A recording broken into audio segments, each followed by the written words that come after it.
Mercer had escaped Fort Halden alive, but he had left that place with far more than wounds. Behind him stood a British fort tearing itself apart, Sarah Whitlock trapped inside the consequences of her choice, and Adrian Vale receding into mystery, just when he should have become easiest to name. By dawn, Nathaniel understood that the escape had not closed the struggle between them. It had only carried that struggle into a larger and more dangerous shape. Stay with Quiet Fires and subscribe if you want the stories where victory is never clean and the most dangerous truths arrive wearing an enemy's coat. By the time Nathaniel collapsed at the Quaker farm south of the river, the gray mare had foam at her neck, and his own body had become a staggering inventory of pain. The farmer who found him asked no foolish questions. That was its own blessing. Among people long accustomed to war, moving through private life like bad weather, discretion had become a species of charity.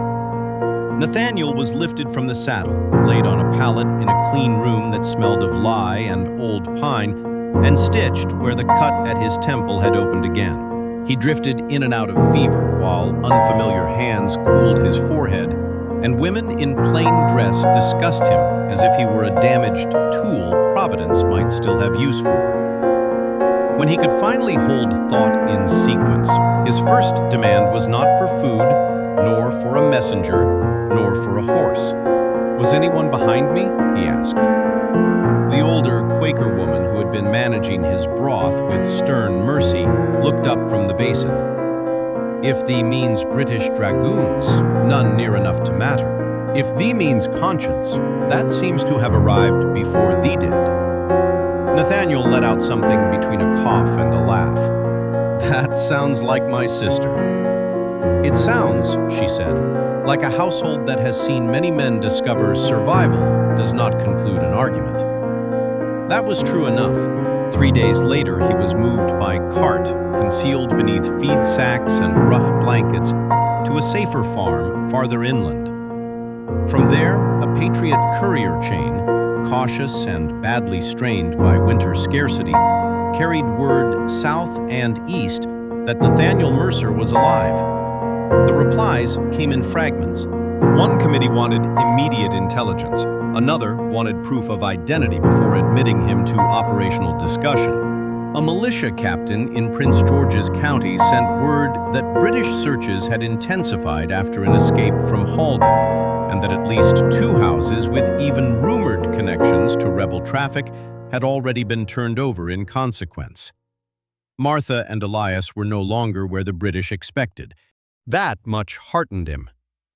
Everything else darkened the room.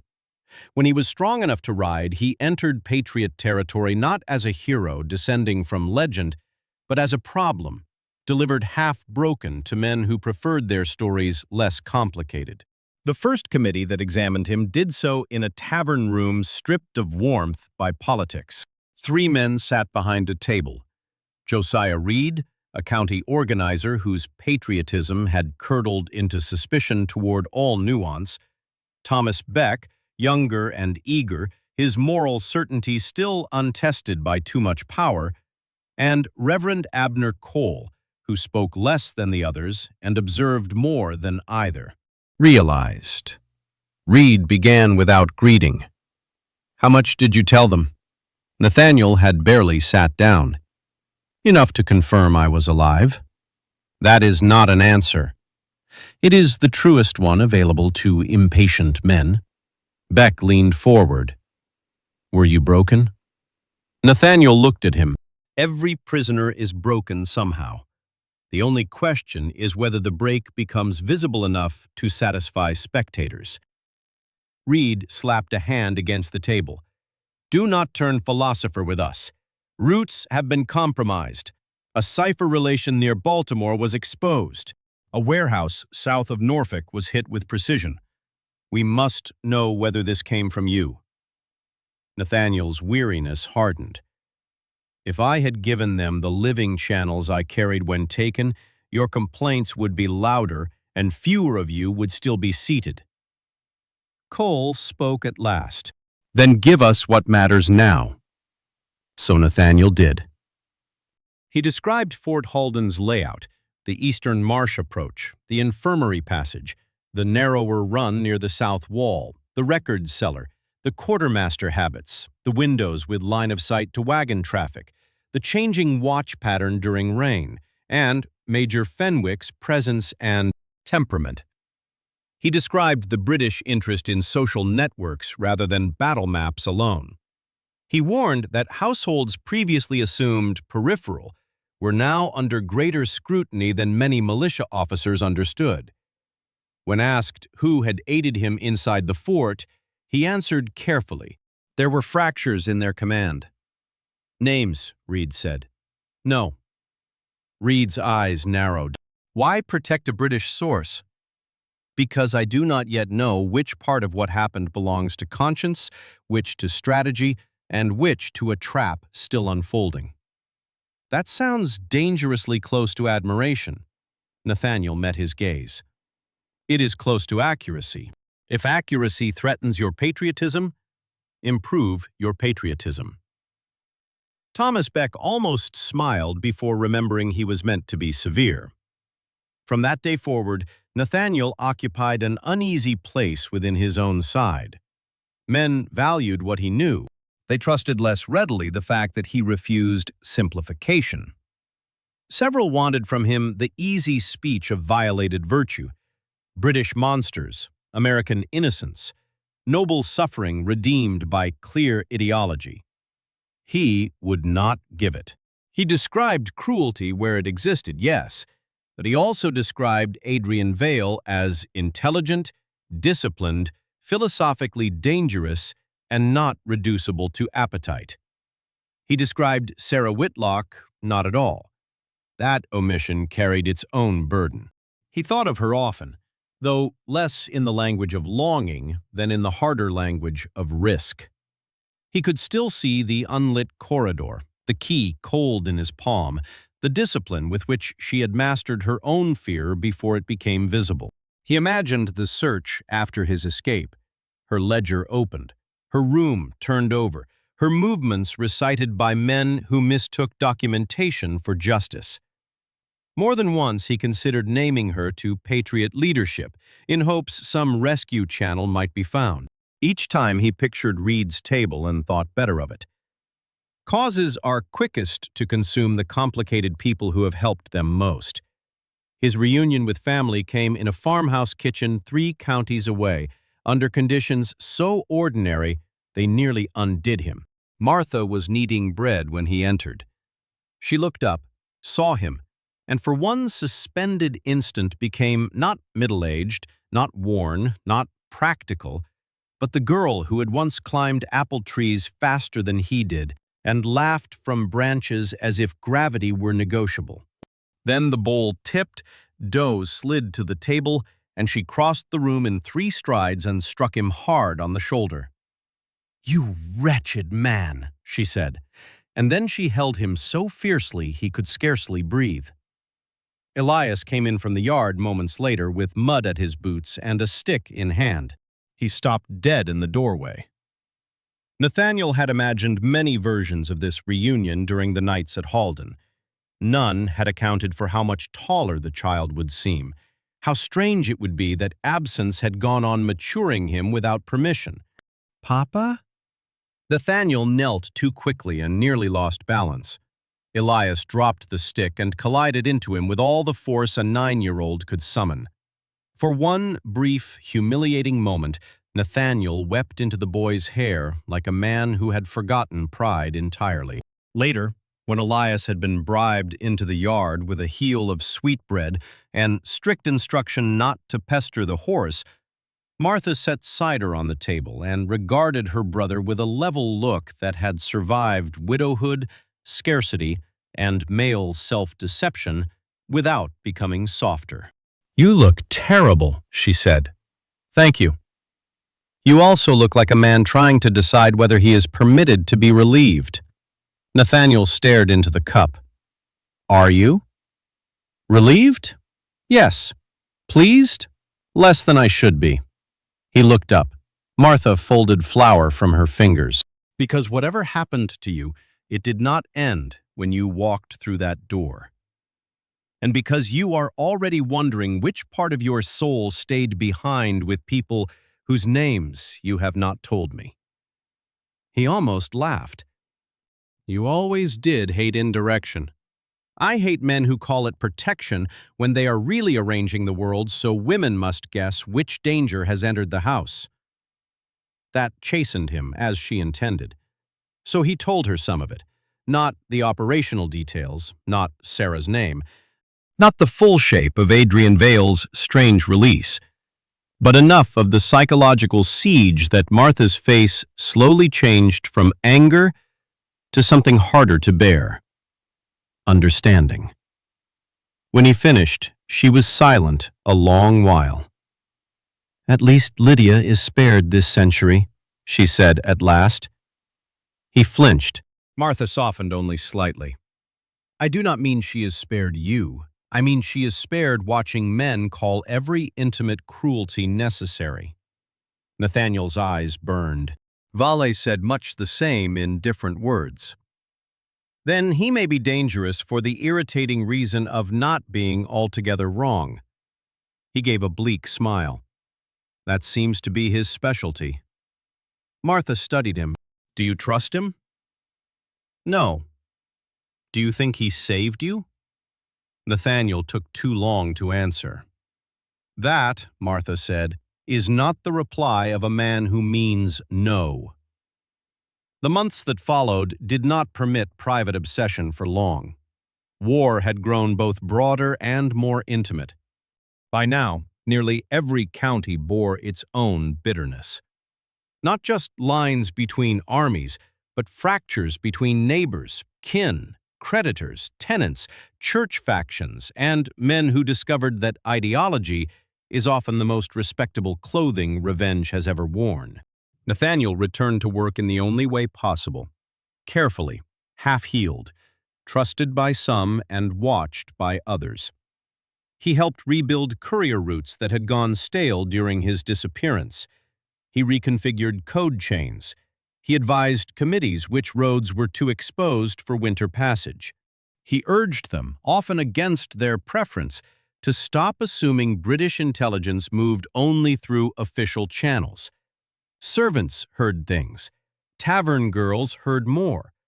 Clerks, carters, apothecaries, teamsters, widows, ostlers, and children heard the rest. Occupation gathered information the way damp enters old wood, not always dramatically, but everywhere. He also pressed for greater discipline among patriot circles, which made him unpopular in proportion to how correct he was. At one committee meeting near Fredericksburg, a planter named Silas Harrow gave an impassioned speech about liberty being indivisible and Providence having marked America for moral example. Nathaniel listened until Harrow, with no evident shame, proposed compulsory seizure of a neighboring Loyalist widow's grain stores beyond any plausible military need. For the cause, Harrow said. For your convenience, Nathaniel replied. The room tightened. Harrow flushed. You forget yourself. No, Nathaniel said. I remember myself precisely. That is why I recognize theft when it has polished its language. Men like Harrow called him severe after that. Men like Reverend Cole quietly called him necessary. Yet beneath all this outward labor, Fort Halden remained unfinished within him. In spring, he finally took the risk of asking after Halden through channels discreet enough to avoid Reed's committee and compromised enough to feel morally unclean. A merchant contact in Philadelphia, outwardly neutral and inwardly purchasable by whichever side currently better understood his debts, passed back word in fragments over 6 weeks. Fort Halden had indeed convulsed after Nathaniel's escape. Major Fenwick accused half the administrative staff of negligence and the other half of covert sympathy. 2 enlisted men were flogged. 1 stable boy vanished into transfer and was never spoken of again. A physician's ledger clerk, female, competent, formerly associated with the late Loyalist Judge Whitlock, had been questioned sharply, then reassigned north before any formal charges were entered. That could mean protection. It could mean removal. It could mean someone with authority had intervened. It could mean she was already dead under a respectable phrase. Nathaniel folded the report with shaking hands. At least she had not been named publicly in the account. That was something. War teaches people to treat such fragments as comfort. Later that season came another strange occurrence. A rebel courier chain Nathaniel believed long compromised survived an operation it should not have survived. British patrols moved too late. One seizure order went out with the wrong farm name. A supply arrest in York County was delayed by 2 days without explanation. These were not miracles. They were irregularities. And irregularities, in a world made of paperwork and timing, are often the only visible form mercy takes when it wears a dangerous face. Then came the rumor. It arrived first as tavern smoke, and then as something more solid. Colonel Adrian Vale had been placed under internal review. Not publicly disgraced, men of his usefulness were not handled so clumsily, but questioned over irregular custody procedures, missing copies of intercepted correspondence, contradictory dispatch timings, and several operations whose failure had been too elegant to call simple incompetence. Major Fenwick predictably pushed hardest. Others hesitated. Vale had powerful patrons, or once had. More unsettling still, some officers reportedly defended him not from affection, but from the fact that his results, in aggregate, remained too effective to make accusation easy. Nathaniel listened to the rumor by candlelight in a cooper's shed outside Philadelphia, while rain tapped the roof, and 3 men pretended not to notice how still he had gone. Weeks later, the rumor darkened. Intercepted chatter and second-hand intelligence suggested Vale had not merely been reviewed, but confined, transported under guard, and subjected to the kind of coercive questioning empire usually reserves for those it believes have betrayed it from within. One courier swore a British sergeant, drunk enough to forget caution, had boasted that the great Colonel Vale had been beaten like any common spy.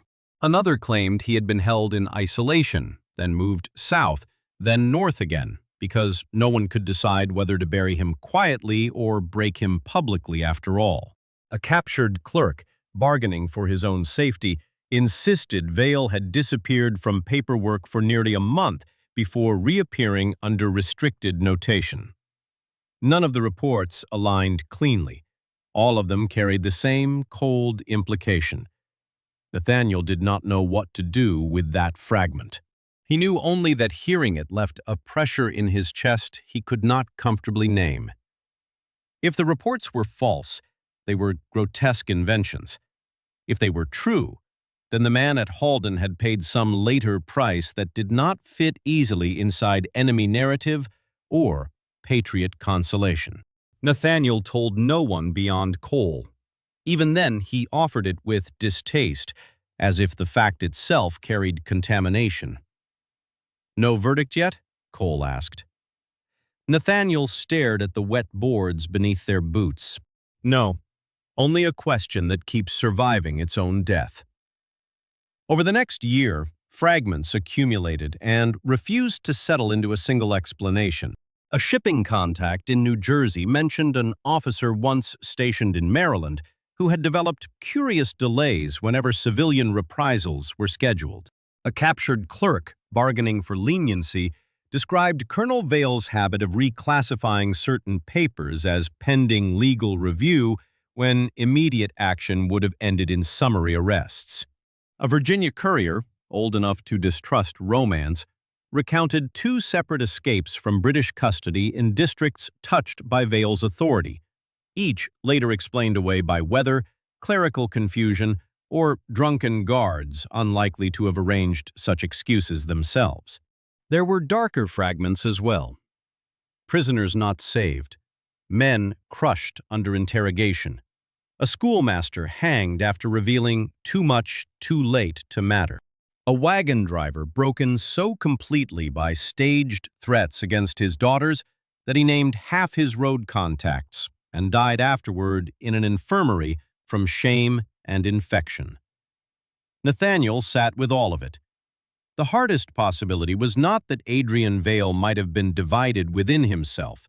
Hard men divide inwardly before they divide outwardly.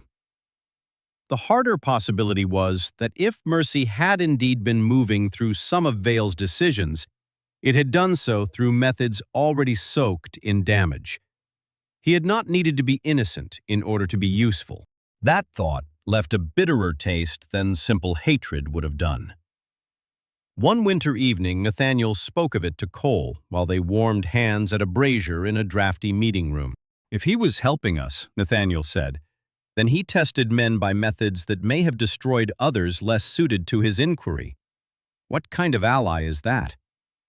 Cole looked into the coals, the kind civil wars manufacture. That is not comfort. No, but comfort is often a luxury purchased by false categories. Nathaniel's jaw tightened. I do not want false categories. I want a name for what he is. Perhaps he is a man who discovered too late that serving evil systems teaches one their languages more thoroughly than one can ever again entirely unlearn. And if he told himself that as permission? Cole nodded. Also possible. Nathaniel was silent. The minister glanced over. You seek a verdict because verdicts let grief rest. But some people do not fit inside one honest verdict. That was true, and irritating, and insufficient, and therefore likely wise. Not long after, further proof arrived through the sort of channel historians later compress into a sentence because the true route sounds too improbable to earn belief. A courier moving papers beneath a shipment of lampblack carried, sewn into the hem of a waistcoat, extracts from a British inquiry.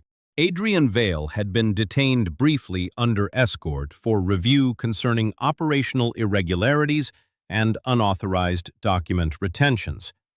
Before reaching his destination, he vanished near Trenton. One escort officer was dead of a gunshot no witness could precisely attribute. Another claimed highway thieves. A third swore the prisoner had engineered the whole matter using prearranged help. A fourth, more interestingly, went missing before formal questioning. After that, Adrian Vale ceased to exist in any ordinary official sense. And yet his absence began to move through the war like a hidden hand, withdrawing pins from poorly fastened cloth. Certain courier routes survived improbable scrutiny. One confiscation order failed to arrive until after a family had fled. A packet of British supply tallies reached Patriot leadership with annotations only someone inside administrative command could have made. None of this constituted sainthood. It constituted intervention. Months later, when the war thinned toward its official ending and men began speaking of settlement, treaties, reconstruction, and future offices as though blood could be filed into precedent, Nathaniel found himself less relieved than vigilant. He had seen too much of new governments being born from old appetites. Independence would not cure ambition. It would only remove one excuse and reveal the next. He watched patriot gentlemen rehearse virtue while maneuvering for influence. He watched loyalists reduced in ways not always distinguishable from vengeance. He watched farmers care less about constitutional theory than about whether next season's taxes would come wearing a different accent. He watched speeches about liberty drift uneasily around the fact that some people remained in chains under men who declared natural rights with moving eloquence. It did not make him abandon the cause. It made him regard victory as responsibility, without the comfort of innocence. In that frame of mind, he finally saw Sarah Whitlock again. It was not immediate. Peace, or its first imitation, had to settle enough that roads became travelable for reasons other than military urgency. By the spring of 1785, word reached him indirectly through a physician's assistant in Alexandria that a woman matching her description had been keeping records and dispensing practical mercies in a small surgery near the riverfront. Widows, apprentices, sailors with rotten wounds, fevered children, men with broken hands from rope or rigging, all passing through rooms where payment in exact coin was more aspiration than rule. Nathaniel stood in the doorway of that surgery on a wind-bright afternoon and recognized her before she looked up. Time had not gentled her. It had refined the force of her into something quieter. She wore plain brown again, sleeves rolled, a ledger open under one hand. Her hair was pinned with less severity than at Halden, though perhaps that was only the different light. There were new lines at the eyes, not from softness, but from endurance. When she saw him, she did not gasp, did not drop the quill, did not perform the surprised femininity sentimental men always mistake for feeling. She went still. "I had not expected miracles to learn addresses," she said. "I had help." "From whom?" "Nobody innocent." Something flickered at the corner of her mouth. Not quite a smile, more the memory of one. "That remains your strongest talent, arriving with complications." They did not speak fully there. Too many ears, too many patients, too much habit lingering from years when information itself had been a wound. She finished binding a sailor's wrist, closed her ledger, gave instructions to a boy at the wash station, and joined Nathaniel later by the river, where ships rode at anchor under a softer flag, and the Republic practiced looking inevitable. For a while they walked without words. At last, Sarah said, "I heard twice that you were dead, and once that you had become important. I mistrusted the third report most." Nathaniel smiled faintly. "You were moved north." "Yes, very suddenly. A file appeared suggesting my clerical skills were better used where fewer men would notice them. I have often wondered whose handwriting arranged that convenience." "Did you ever see him again?" She knew at once whom he meant. "No." They stopped near a mooring post silvered by weather. Nathaniel told her then about the reports, the ruined inquiry, the odd interventions that had outlived the man's official existence, and the uglier rumor that British hands had later used on Vale the same methods empire so confidently justified in others. Sarah listened without interrupting.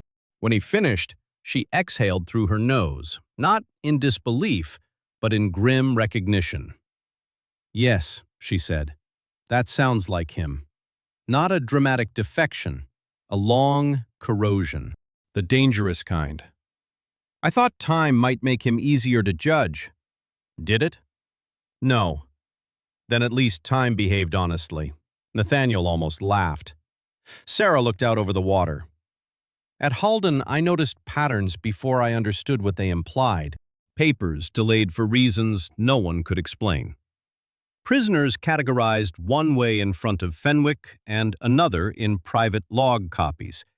Operations that should have produced civilian seizures and somehow narrowed to military searches instead.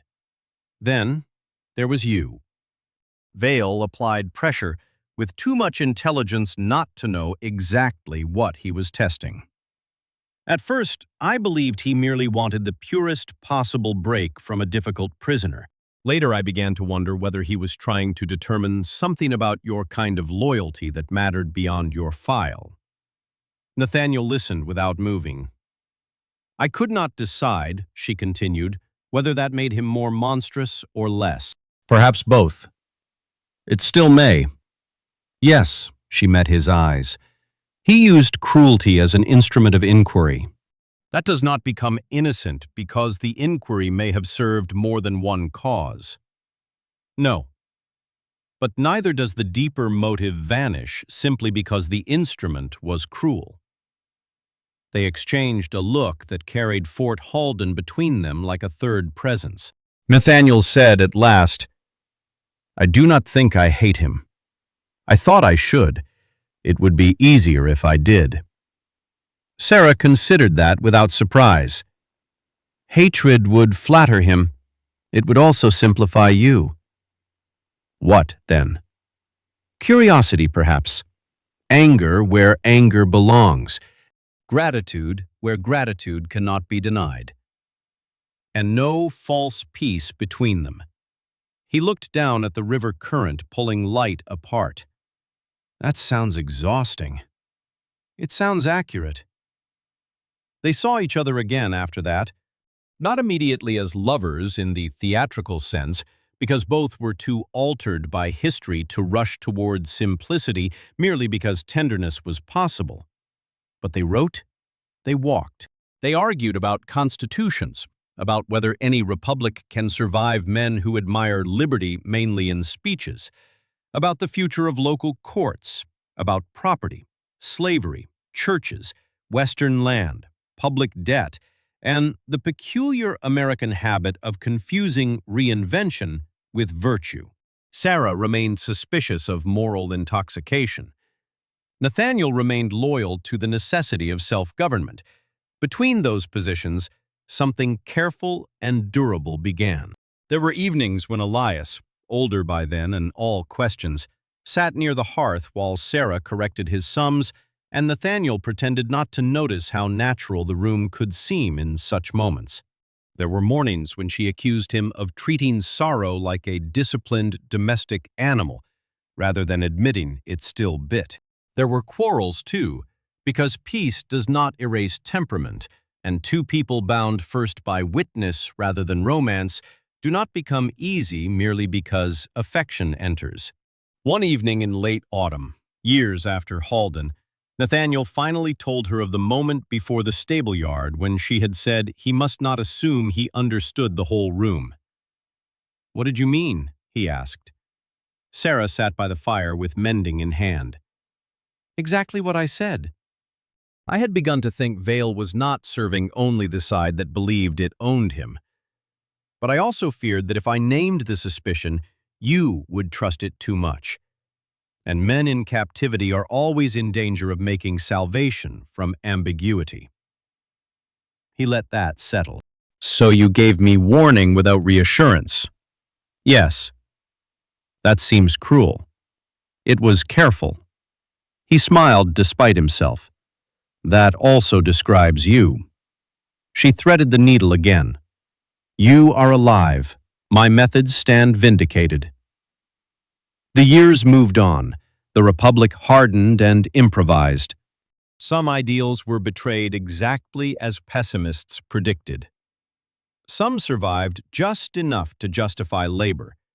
Nathaniel entered public work not reluctantly but soberly, and in time the sobriety itself recommended him upward. He learned the habits of committee rooms, correspondence, appropriations, roads, tariffs, appointments, and the subtler brutalities by which respectable governments injure people while congratulating themselves on legality.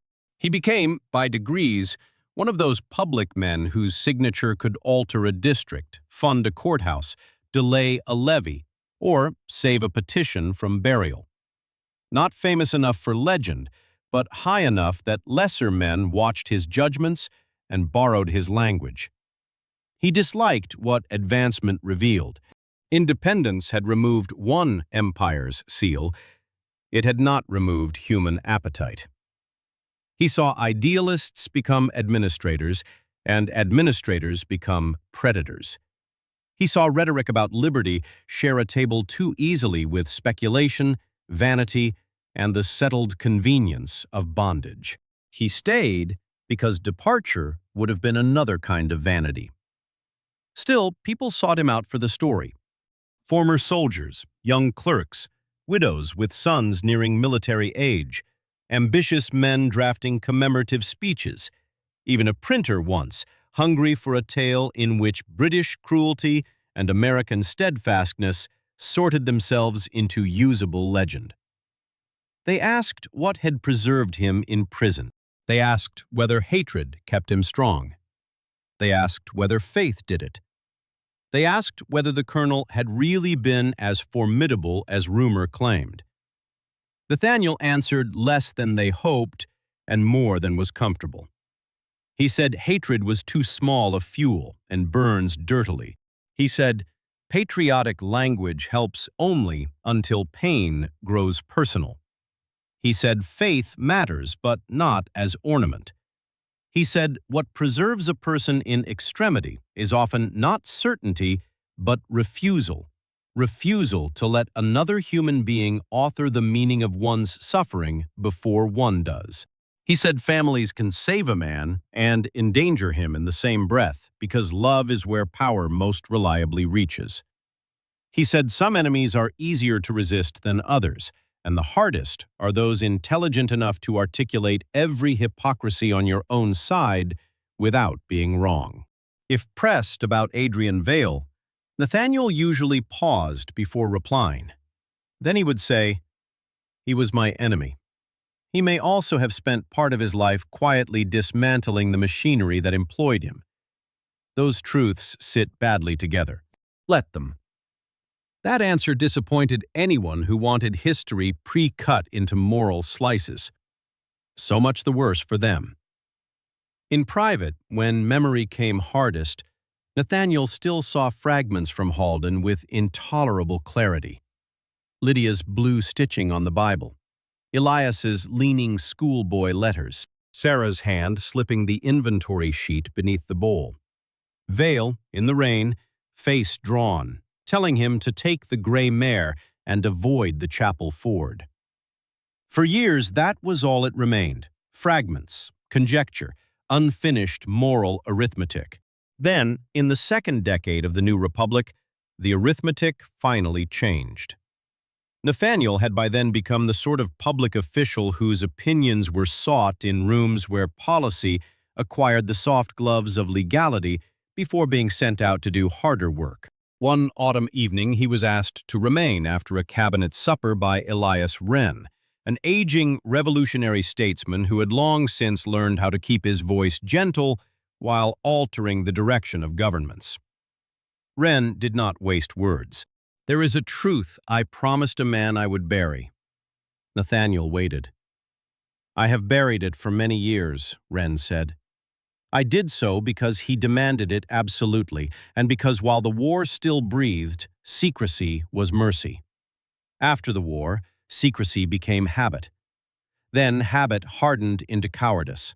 I find I am too old for some forms of cowardice now." Nathaniel's pulse had already changed. "Whose truth?" Wren regarded him steadily. "Colonel Adrian Vale's." Nathaniel did not sit down again. The old statesman continued in the measured tone of a man opening a wound with clean instrument. "Years before the revolution had ripened," he said, "a younger Adrian Vale had served as guard to a colonial prisoner outside Boston. Wren named the prisoner only as a hidden architect of resistance, one of the disciplined men who built durable channels while louder patriots collected glory. Vale had not been converted in a week, nor seduced by rhetoric, nor struck by sudden sentiment. He had simply been altered at the angle of his conscience. Years later, after service had shown him the interior habits of empire, he had made quiet contact through intermediaries too cautious to trust him quickly. He had then spent years inside British ranks and later close to intelligence machinery, serving the crown in appearance while corroding its reach where he judged it most dangerous. Nathaniel said nothing. Wren's lined face hardened. "Do not mistake me. He did grievous things. He used methods I would not cleanse with noble language. He was too shaped by the systems he betrayed. But he was ours in secret, long before men knew enough to name the country aloud with confidence." The room had gone utterly still. Nathaniel thought first, absurdly, of the rumor of Vale under British confinement. Wren saw the movement in his face. "Yes," the older man said quietly. "They suspected him at last. Not fully, not publicly, but enough. He was seized, examined, hurt, and nearly made an example. Some of the reports you later heard were true. Not all. Enough. Nathaniel's hand closed on the back of the chair beside him. "Why tell me now?" he asked. "Because he is failing," Wren said. "Because he insisted that if peace came, and if the Republic held, his name was to remain outside its self-congratulations.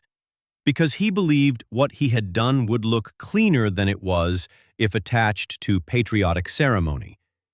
Because he asked no thanks." Wren paused.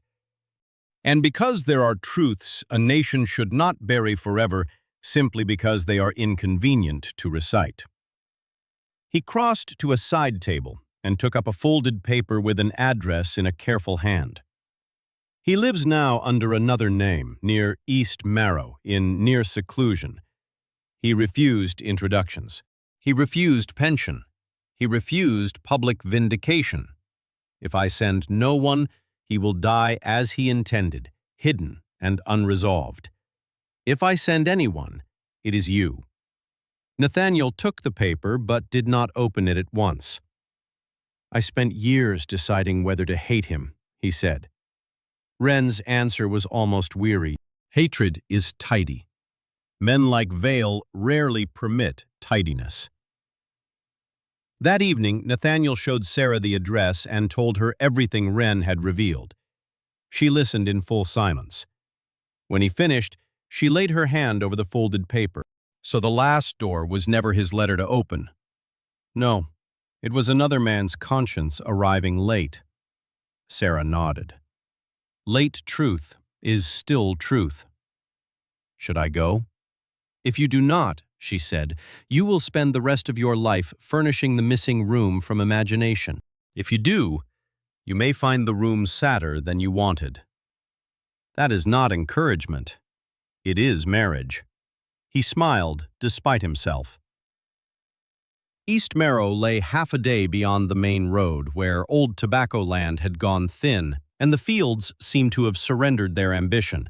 The chapel property itself had once belonged to an Anglican minister, then to no one important, then to a widow whose heirs had sold the house in decline.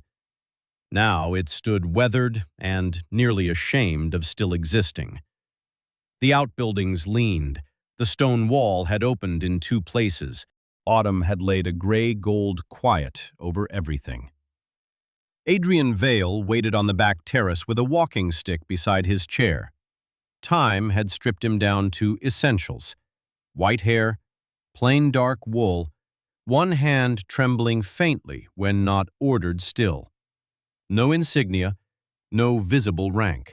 Only the exhausted precision of a man who had survived long enough to become answerable chiefly to himself. Nathaniel stopped before him.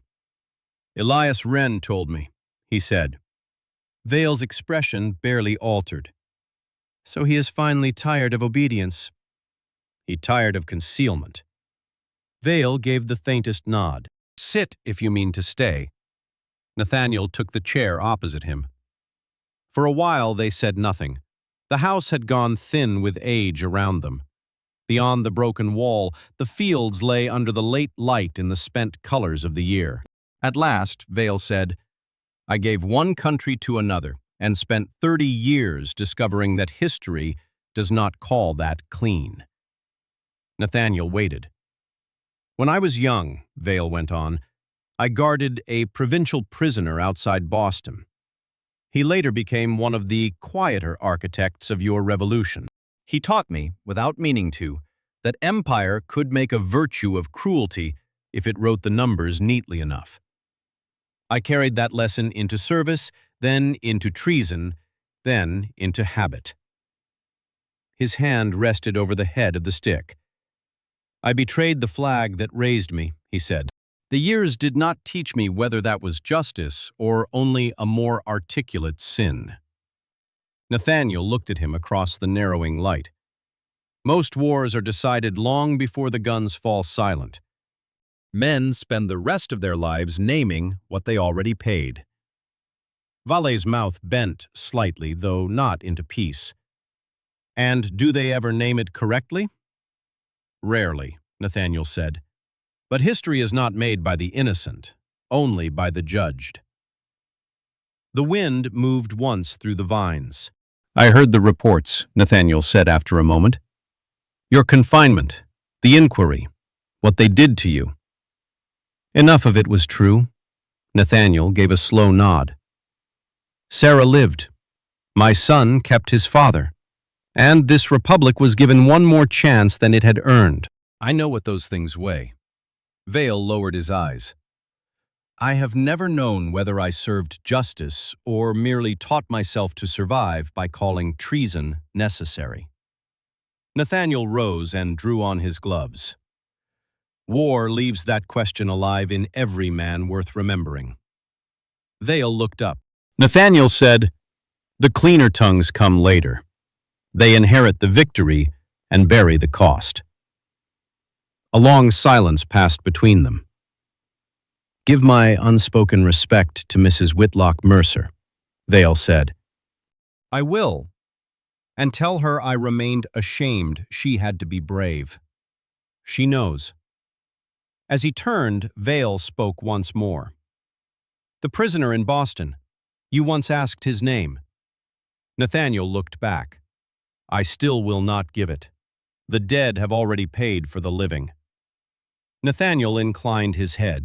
"Then let him keep that much." He rode away at dusk, through fields already surrendering to cold.